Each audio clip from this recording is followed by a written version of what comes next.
back to Secret Weapons. My name is Mark Johnston. If this is your first time here, this is a YouTube channel where we do gear demos and reviews, as well as studio tips and tricks for leveling up your writing, playing, and production from the perspective of a guitar player working out of a studio. If that's the kind of thing that might be interesting to you, I would love it if you hit that subscribe button and stick around for future videos. Today we're taking a look at the redesigned Archetype Henson X by Neural DSP. So today in this video, we're taking a look at the updated version of the Archetype Henson X plugin from Neural DSP. And rather than doing the Polyphia thing, we are going to instead look at it from the perspective of, if you don't do that kind of new generation virtuosic shred thing, is this still a plugin that can have value for you? Because I think it's probably pretty obvious from the everything about me that I have very little in common with Tim Henson, both in terms of genre and technical prowess. But regardless of my interest in or ability to emulate the Polyphia sound, I have found that in the Tim Henson plugin, there are some sounds that I don't have anywhere else in my workflow that actually really speak to me. And so I want to highlight some of that in this video. So let's start with the basics. What's new in Tim Henson X? This is part of the ongoing thing Neural DSP has been doing recently in terms of updating their old plugins to this X version that does a couple of things. One, it preps them for plugin compatibility with the Quad Cortex. Worth noting, this is not compatible with the Quad Cortex yet, but this does show that there will be a move towards that in the hopefully near future. And two, it kind of brings old plugins from Neural DSP in line with some of the quality of life features that are in the newer releases, which are going to be things like making sure that every single one of the amp top EQs has low and high pass filters, bringing in the doubler and that transposer, all those things that are kind of like the top layer of the plugin that were not in the original releases, but have been in everything since then. They've updated the entire plugin's UI. They've updated the multivoicer and the delay, while also adding a couple new scales to the multivoicer itself. It's worth noting at this point, with new designs for some of the sounds in this device and a host of new presets available in it, that if you download the new Tim Henson X, it will download it as its own standalone version next to the original. So if you have sounds that are really dialed in on the original, this will not overwrite that or impede your ability to use the original plugin as well. But when you get Tim Henson X, it will automatically move your original presets into this plugin as well, creating kind of an ideally the best of both worlds situation there. So let's go through the basics of the Tim Henson plugin.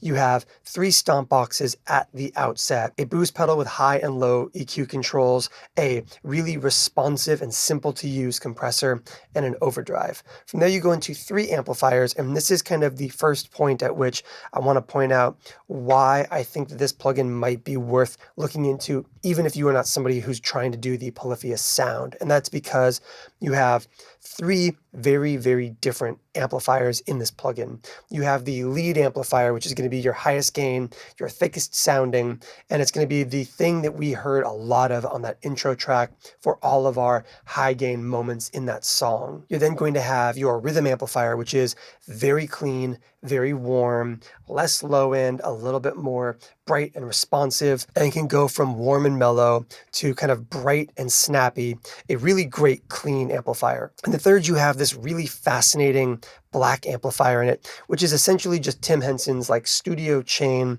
for plugging in his acoustic instruments, like the nylon guitars he's known for playing. I don't have a nylon guitar in here. I was not going to go pick one up for this video. I instead used my Josh Williams Stella, a semi-hollow with a humbucker and a P90. And even here, having now finished the rest of the video and kind of reflecting back on my thoughts, I am tempted to go back and add more guitars to that intro song, because the sound of the piezo blend in this amplifier on electric guitar has such a specific and excellent sound when paired with the reverb in this plugin that there's time codes down below. If you want to just jump to that amplifier and give it a listen, I would recommend checking it out. It's a really specific, not cowboy chord acoustic, but that nylon acoustic thing put onto your guitar that sounds really unique and very pretty. So like I said, this might be the most versatile set of 3 amplifiers in any Neural plugin I've used. And next up you have the Multivoicer, which is kind of that core Polyphia sound. It is a monophonic pitch shifter. Basically, you don't play chords into it, but you can play individual notes and then take that note and split it into up to 4 different harmonies that can be given their own unique pan positions in the stereo mix, as well as levels. And it just creates these big, sprawling sounds that are really, really fascinating. And it can be quantized to a key, to a specific scale, to specific pre-made chord voicings. You can basically have it auto-populate triads or 9 chords or kind of any number of really interesting chord clusters and structures to basically take individual notes like you heard on the intro and build these really fascinating alien sounding sounds. But it can also be set up to interface with external MIDI, allowing you to basically play your guitar part in and then build MIDI chords in your DAW or on your piano scroll or whatever else in post or ahead of time to build custom and moving chord voicings that follow your playing around. It is a really powerful tool, and I'm very excited for it coming to the Quad Cortex as well, because the Cortex has the mini voicer, but it does not have this. You then, of course, have your EQ box like you always do, which we've covered time and time again in multiple videos, and then you have your wet effects, which is going to be a single knob stereo chorus that has no bad sounds in it. I'm being 100% real there. From minimum to maximum, everything in that chorus sounds great. You have a 3-voice stereo delay and a really simple 4-knob reverb with a shimmer control. The shimmer is going to be one of those kind of recursive shimmers that the pitch shifting stacks on top of itself in the feedback of the wet loop. And so it will give you that runaway pitch shift climbing thing. But even without the pitch shifting, it is a beautiful sounding stereo, kind of like modulated ambient hall reverb.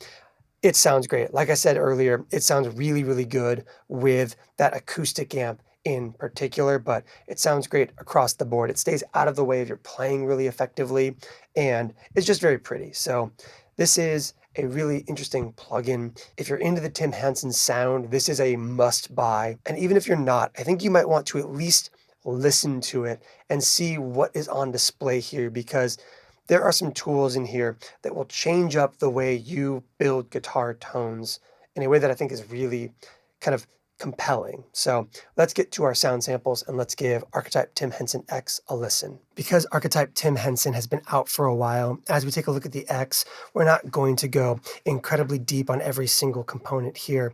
I want to instead highlight some of the new updates, including some stuff that we look at in every plugin, but briefly this time around, as well as taking a look at that multivoicer a little bit, and what I think is probably the most valuable thing that I can bring to the conversation in this context, which is how does the Tim Henson do with a non-polyphia guitar player and a guitar that is very much not spec'd to be that hyper shredder or hyper modern thing. We are not using an Abasi. We are not using my Kaizen that we used for a couple of the tracks on the intro. This is a Josh Williams semi-hollow with a low wind Lawler Imperial humbucker in the bridge and a Porter P90 in the neck. Everything about this guitar screams very vintage voiced. And so I want to take a look at how this plugin does if you are not trying to do the polyphia sound, but instead want some really lush ambient cleans or some really cool kind of post-hardcore riffage. So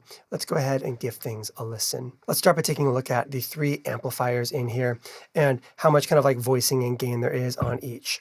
When you pull this thing up in default mode, you are on this fire pink amp at the very, very outset here. And this is going to be the quote unquote lead amplifier, which I feel like is also code for probably the thickest sound, because when you think rhythm and lead, they kind of ring differently than what you would expect when it comes to Tim Henson versus other guitar players.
And while we're doing this, before we jump to the next amp, let's go over here and swap out that 160 for a 414, as is my tendency in these contexts.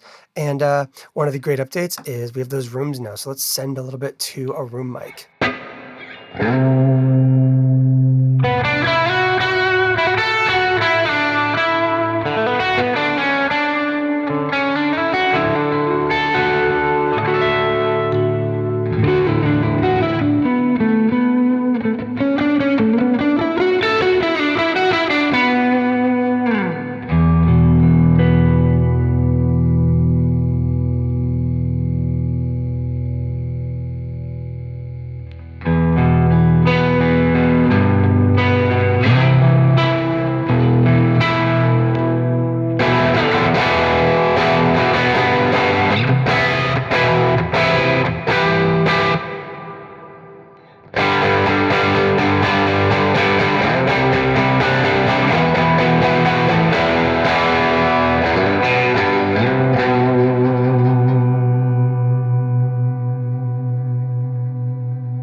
And next up, we have our rhythm amplifier, which is going to have a lot less low end in it.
There is some really great warm cleans in here that I really love.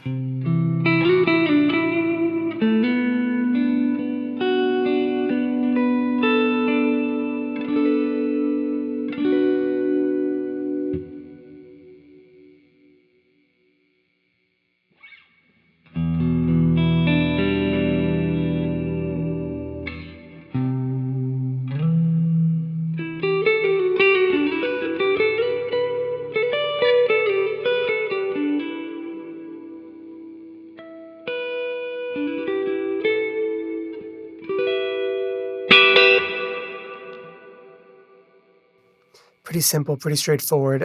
This one, again, it's not about getting a lot of gain from here. You get your gain from over here and from that fire amp, the lead. And then third, you have this kind of Black Rose amplifier, which is designed to be the kind of like Tim Henson acoustic instrument signal path. So like his, plug-in nylon guitar stuff. We don't have a plug-in nylon guitar, and we're not going to endeavor to sound like one. But when it comes to getting a little bit of like added like vibe and everything, this piezo blend control right here actually allows you to take something like a warm neck pickup on a normal electric guitar and get something really cool out of it. So like directing guitar right here.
definitely its own thing that I really don't get from anything else that I have in my studio or in my kind of workflow in my DAW.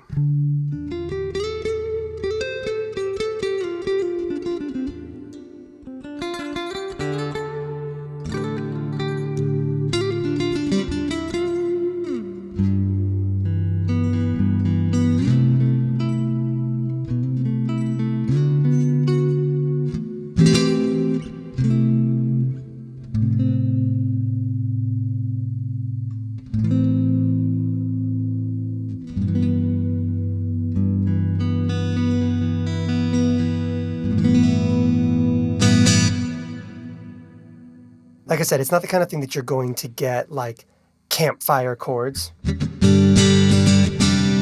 a way that sounds good, but if you want that,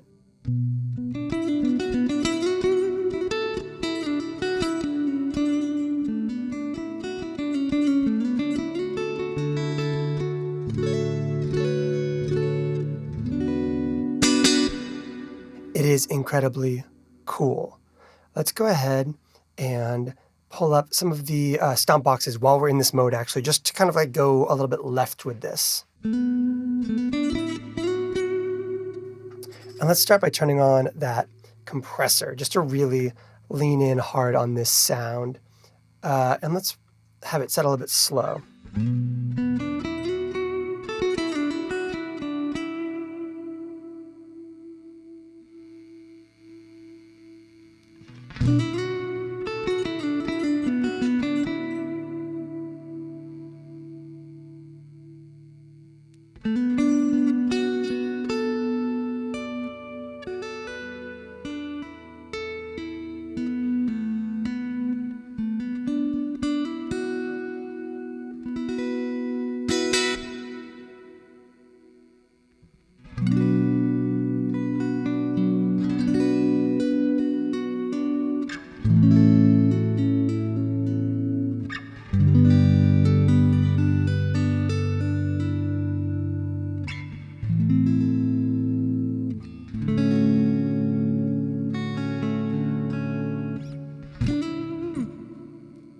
And for good measure, let's go ahead and hear that compressor on a proper amplifier as well.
Let's go ahead and hear this boost on the lead guitar, on the lead part.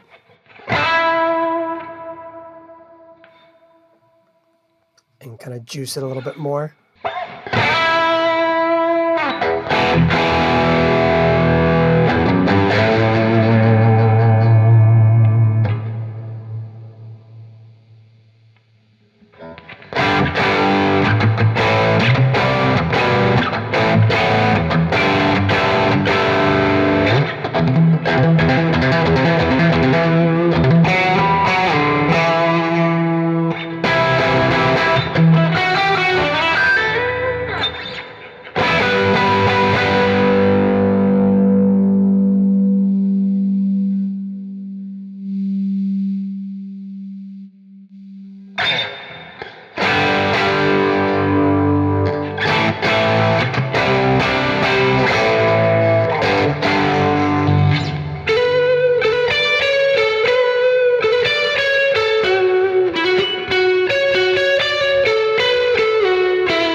yeah, it can get kind of ratty, which is really, really cool. And then of course you have your overdrive.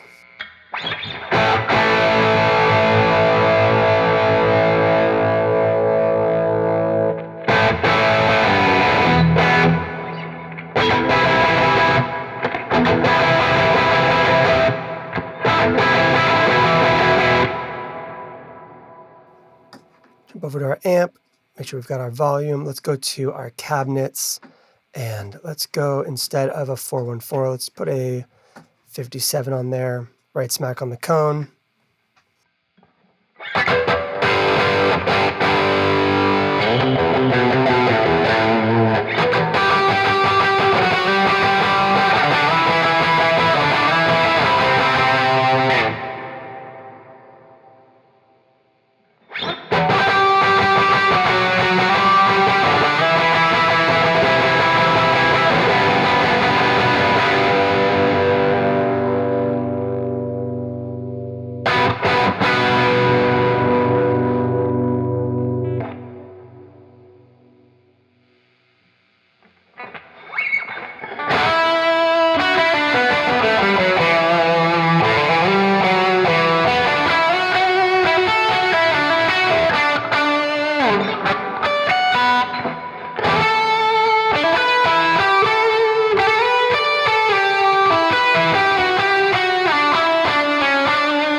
So let's go ahead, jump back over to that compressor just to give us a little bit of kind of consistency.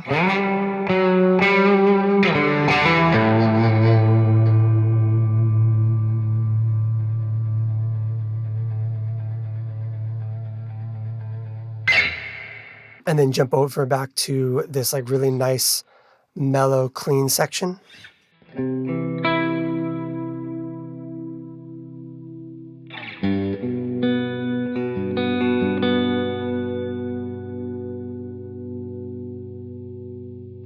And give these a listen. We of course have a chorus, a delay, and a reverb. The chorus is going to be incredibly lush.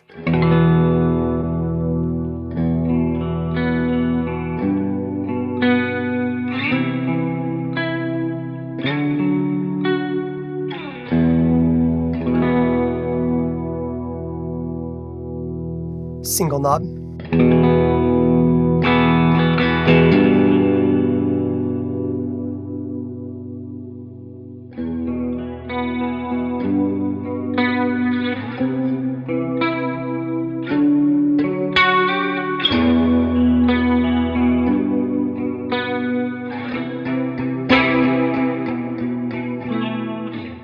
I always like a chorus with no bad sounds in it, and that's very much a no bad sounds chorus.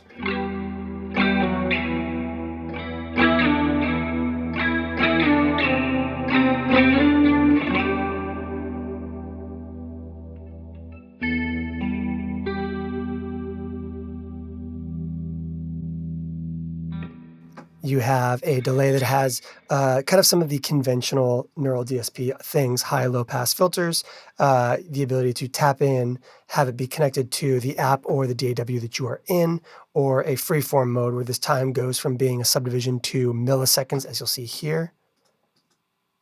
That way, there we go, milliseconds. We're going to keep it in the app, which is controlled down here. And then what you also have here is this knob right here, which actually changes depending on the mode you are in. So when you're on modern, this is saturation. When you're on digital, you have downsampling. And when you're diffused, it is the amount of diffusion happening. So let's go ahead and take that reverb out, jump back over to modern.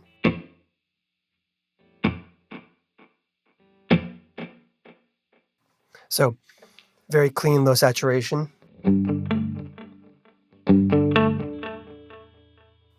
Give ourselves some more feedback.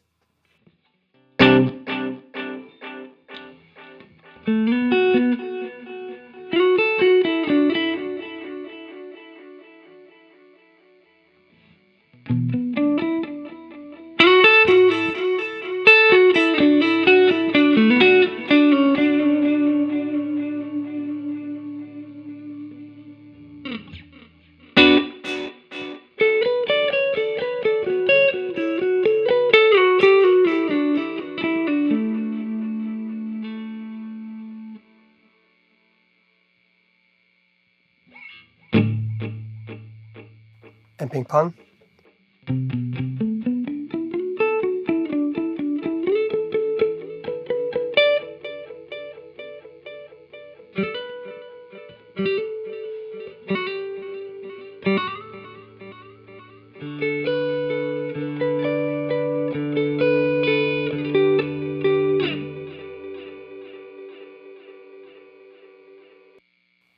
You have vintage digital, which has downsampling, which is basically bit reduction.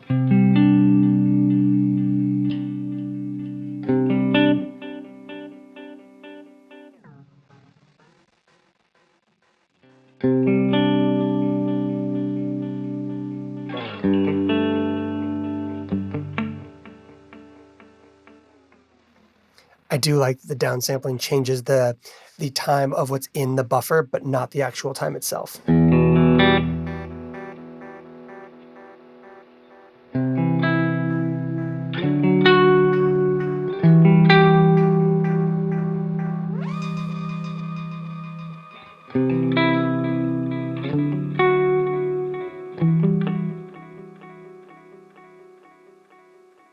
And so if you want to do like some MIDI automation stuff, you can do some really interesting things by sending CC commands. So right click to select a parameter, enable MIDI learning, showing the MIDI map, all that stuff. So you could actually have this so that you could assign things like kind of like quantized pitch jumps with this. So like let's have it at 0, type in 50 but not hit go yet, and instead just put something in the back to 0, put something in the queue.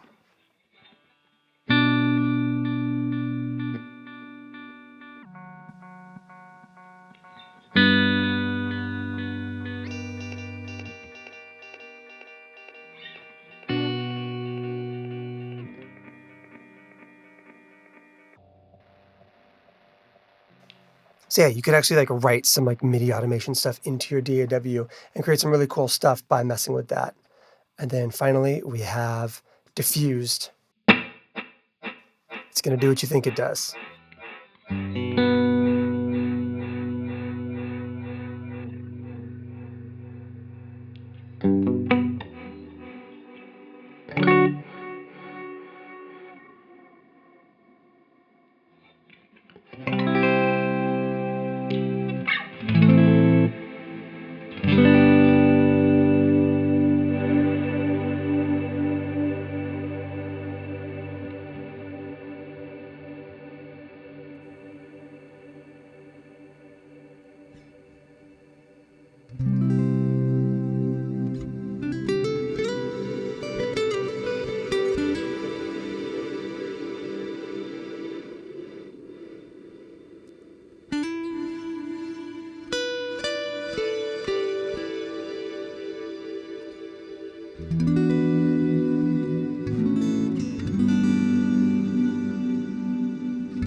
And of course, as you've heard throughout this and on that intro, an absolutely magical sounding reverb, of course.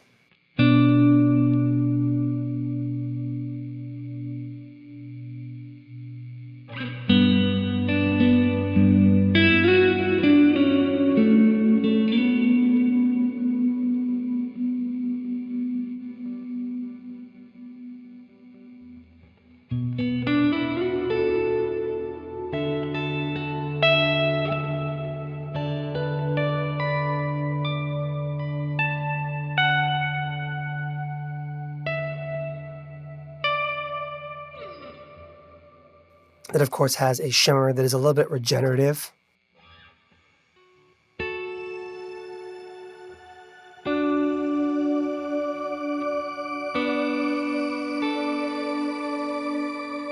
Which can be, those runaway kind of like recursive octaves can be tamped down by rolling off the highs, but, you know, it's still going to be shimmer. You're either in it or you're not.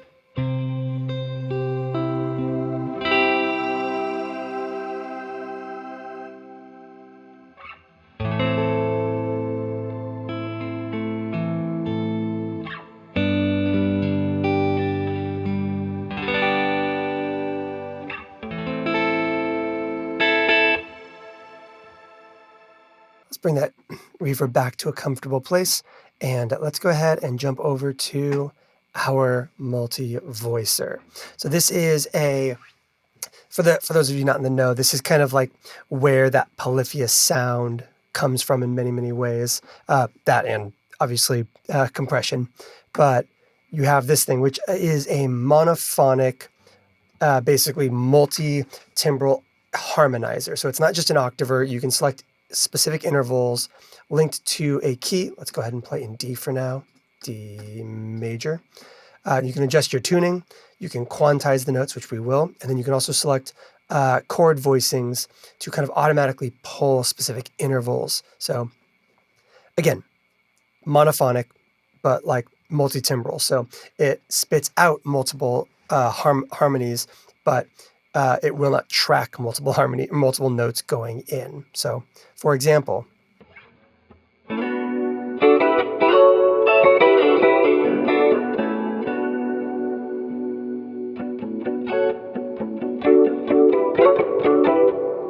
but if I play, you get garbling very quickly. Yeah, it doesn't like chords, but it does like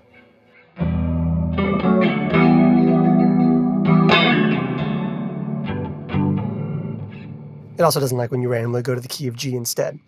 Let's go ahead and give a listen to some of the really cool things you can do with this, starting with a preset that I really like that I call Synth Stabs,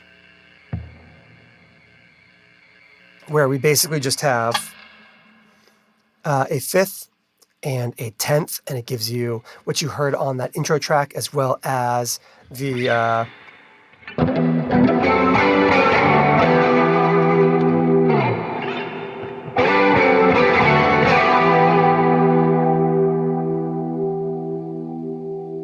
bring down our verb just a hair.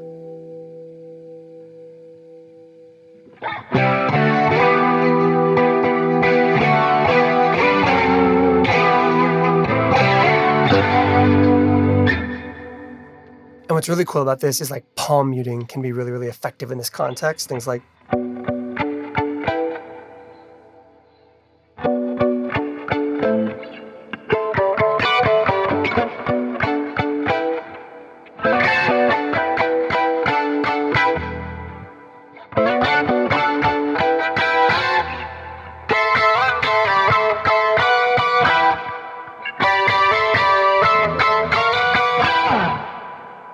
things to pay attention to in this context are going to be things like tenths are not going to work on every note in your scale, if you know what I mean. Like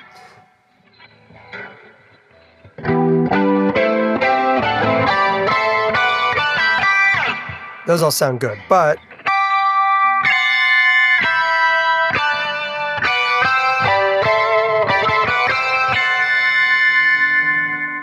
they're technically all there, but they get a little bit wonky sometimes.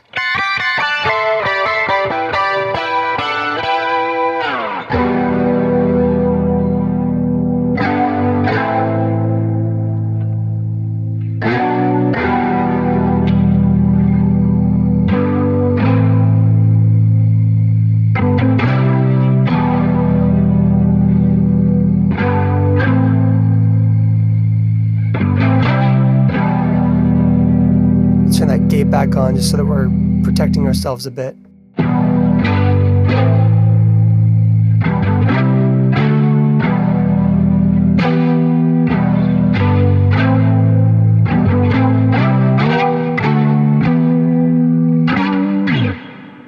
The nice thing is that the Multivoicer does track really quickly.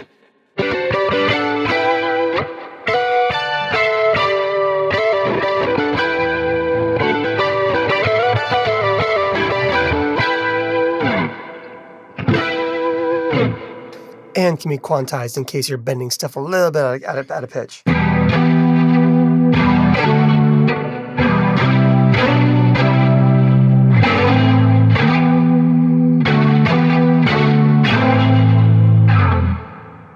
And you can, of course, do things like pan them out. So I can grab those two notes and really stick them out on the wings.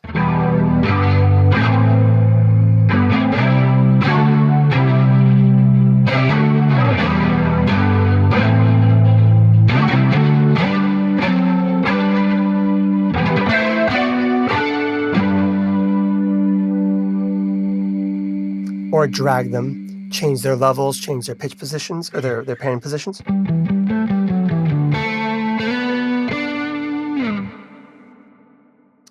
Tone is just on the wet, not your DI.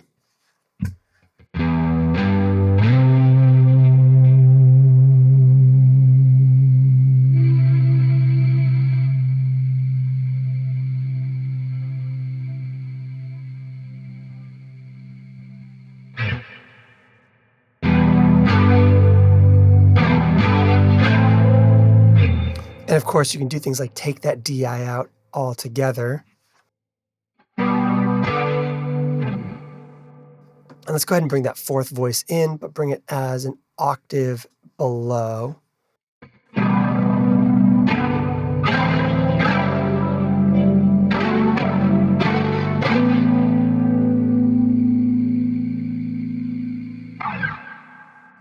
Or return our DI to where it was, take that other voice, make it a 10th as well, but match it over on this side. And same with voice 4. Set all the way over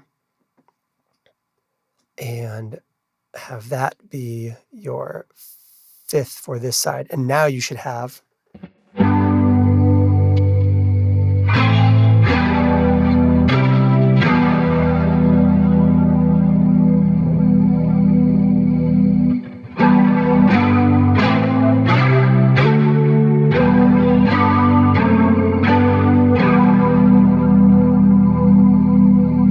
to avoid clipping.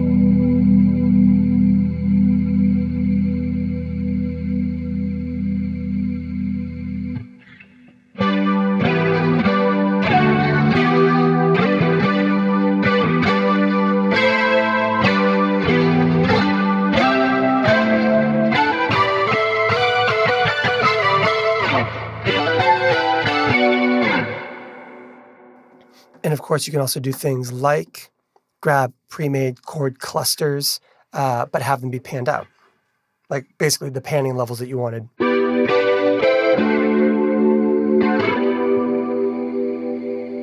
You have triads.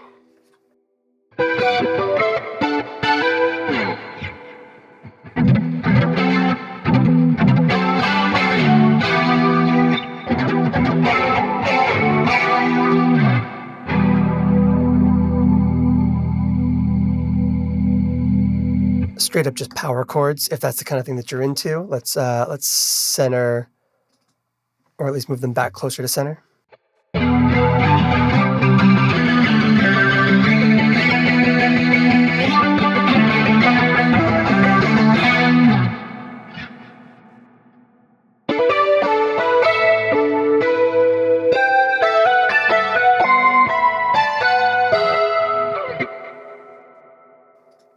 Just a whole bunch of stuff that you can select between, including just straight up octaves and also just big, big unison.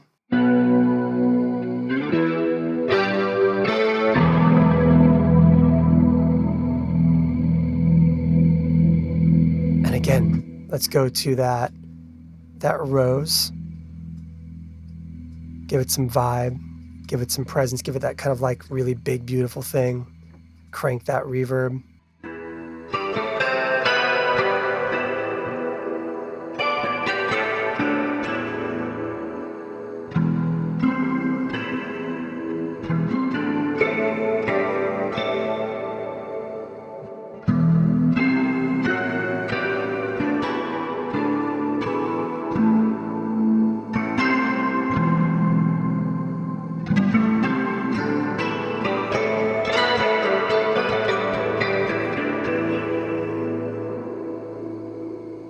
Where you just have octaves and double octaves, and it's just the biggest.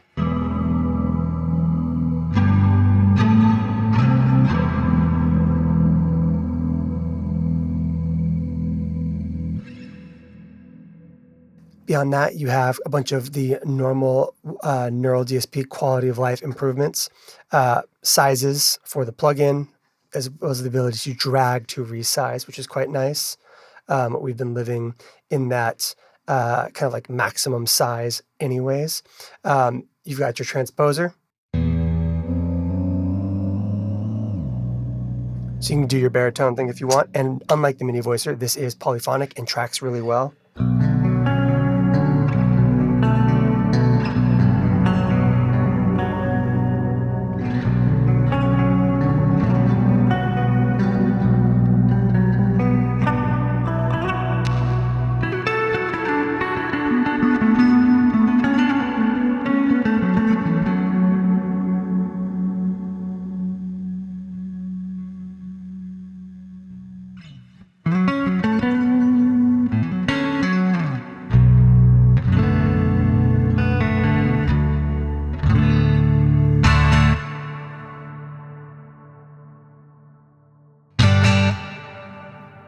You have your doubler, which I love anytime I'm doing like big raucous leads and that kind of thing.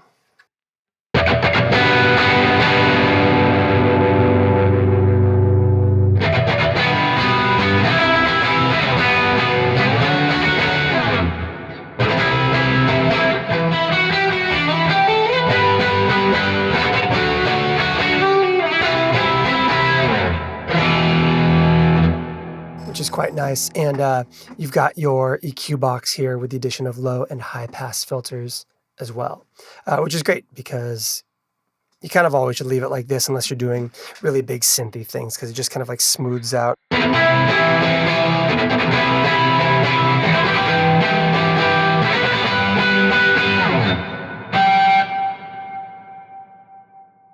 If you made it to the end of this video, thank you so much for watching, and I would love to hear from you. Are you inclined to try out this plugin or pick up this plugin? And if so, are you a Polyphia fan, or are you chasing that sound? I'll be really curious to know who is interested in this plugin outside of that world specifically, because these archetypes can sometimes be really specific to a sound, but I find that by breaking away from the artist's intention there, you can get some really, really great sounds for your music as well. So let me know in the comments down below, and I'll catch you in the next one.